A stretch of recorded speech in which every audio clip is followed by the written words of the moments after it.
جہاں تک ہماری جماعت کا تعلق ہے، ہم آئین کے ساتھ کھڑے ہیں.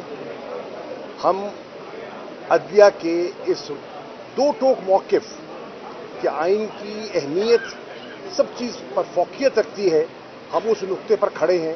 اور انشاءاللہ ہم پورا اور ہماری وکلا برادری کا بہت بڑا ایک جو حصہ ہے وہ انشاءاللہ چیف جسٹس صاحب کے ساتھ اور اعلیٰ عدلیہ کے ساتھ شانہ بشانہ کھڑا دکھائی دے گا. شکریہ.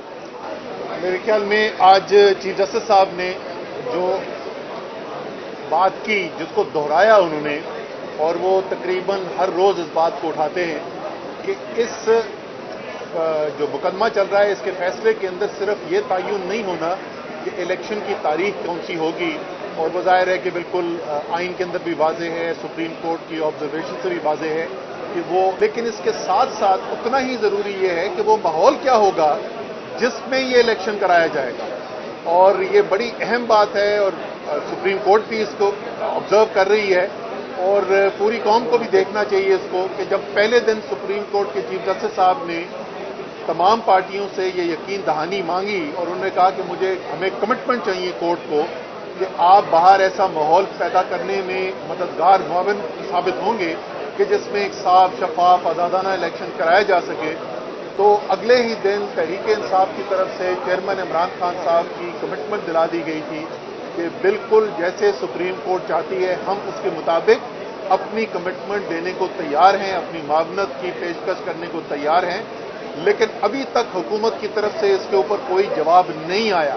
تو ہمیں امید بھی ہے اور یقین بھی ہے کہ سپریم کورٹ کا جو فیصلہ آئے گا اس کے اندر نہ صرف واضح تاریخ کا تعین ہوگا بلکہ تمام جو لوگ، حکومتیں ہیں، جو سیاسی پارٹیاں ہیں، جتنے ادارے ہیں، سب کو باندھا جائے گا کہ آئین اور قانون کے مطابق جیسا ایک ماحول ہونا چاہیے صاف شفاف آزادانہ الیکشن کا، ویسا ماحول بھی فراہم کیا جائے گا. جی اچھا جی، آج کی جو سماعت ہے اس میں جو سب سے اہم بات یہ ہے کہ سپریم کورٹ نے دو چیزیں کہا ہے کہ سیاسی جماعتیں آپس میں طے کر لیں تو بہتر ہے، ادروائز وہ آرڈر کے ذریعے جو چیزیں ہیں وہ طے کریں گے. پہلا، الیکشن کی تاریخ کے اوپر انہوں نے کہا ہے کہ آپس میں بات کر لیں. جس طرح ابھی اسد عمر صاحب نے کہا کہ ہم نے ایک باقاعدہ ریٹن کمٹمنٹ جو ہے وہ اپنے وکیل کو علی ظفر صاحب کو دے دی ہے، اور اگر سپریم کورٹ چاہے گی تو ہم وہ سپریم کورٹ میں جمع بھی کروائیں گے، جس میں ہم نے یہ یقین دہانی کرائی ہے کہ ہم ہر طرح کا تعاون کرنے کو تیار ہیں. اور دوسری چیز جو سپریم کورٹ کہہ رہی ہے وہ کہہ رہی ہے کہ آپ کوڈ آف کنڈکٹ طے کریں. یہ نہیں ہو سکتا کہ اتنا زیادہ ایک پارٹی جو ہے اس کو آپ دبانا شروع کر دیں، اور جو پنجاب میں ہو رہا ہے وہ آپ کے سامنے ہے. سو کوڈ آف کنڈکٹ کے اوپر اور الیکشن کی تاریخ کے اوپر یہ دو باتیں ہیں جس کے اوپر سپریم کورٹ نے یہ کہا ہے کہ سیاسی جماعتیں آپس میں طے کر لیں تو بہت اچھا ہے. دوسری صورت میں انہوں نے یہ کہا ہے کہ دیکھیے اس ملک کو رڈر لیس نہیں چھوڑا جا سکتا، اس ملک کو ایک نظام کے اندر ہی رہنا ہے، اور آئین نے وہ نظام دے دیا ہوا ہے.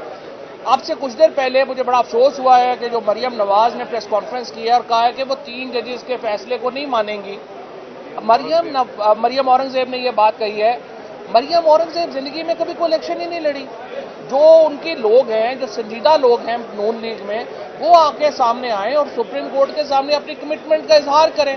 دیکھیں الیکشنز کے اوپر جو آج جس طرح سے اٹارنی جنرل نے اور اس سے پہلے الیکشن کمیشن نے کہا ہمارے پاس 21 ارب روپے بھی نہیں ہے دینے کو، ہمارے پاس 30,000 لوگ بھی نہیں ہیں سیکورٹی میں دینے کے لیے، پاکستان جو ہے وہ ہم لٹ گئے، مر گئے، برباد ہو گئے. بھائی 11 مہینوں میں اگر آپ نے پاکستان کا یہ حال کر دیا تو ہماری جان چھوڑیں، جا کے کوئی اور کام کریں پھر اگر آپ سے نہیں سنبھالا جا رہا. اس لیے سپریم کورٹ میں پہلی بات تو یہ ہے کہ جو فل بینچ کی استدا ہے وہ تو مسترد کر دی ہے چیف جسٹس صاحب نے، اور اٹارنی جنرل صاحب جو ہیں وہ آج وہ اٹارنی جنرل کا بھی بیچارے کا قصور نہیں ہے، کیس ہی اس کے پاس کوئی نہیں ہے. اب آپ دیکھیے کہ وہ یہ کہہ رہے ہیں کہ ہمارے پاس 21 ارب روپے بھی نہیں ہے دینے کے لیے، اور آج اسلام آباد کے لیے 35 ارب روپے کی اسکیمیں منظور کی گئی ہیں. 82 ارب روپیہ انہوں نے اپنے ایم این ایز کو دے دیا ہے.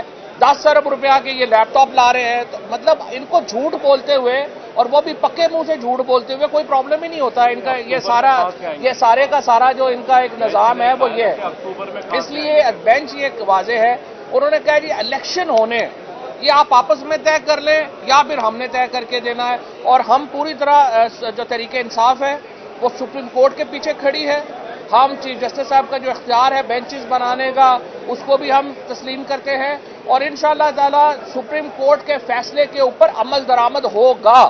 کسی کی ضرورت نہیں ہے سپریم کورٹ کے فیصلے کے اوپر عمل نہ کرے. پوری قوم اس وقت سپریم کورٹ کے پیچھے کھڑی ہے, سارے وکلا سپریم کورٹ کے پیچھے کھڑے ہیں اور انشاءاللہ یہ اگر اس پہ کوئی ہینکی پھینکی کرے گا وہ پھر گھر ہی جائے گا. Thank you.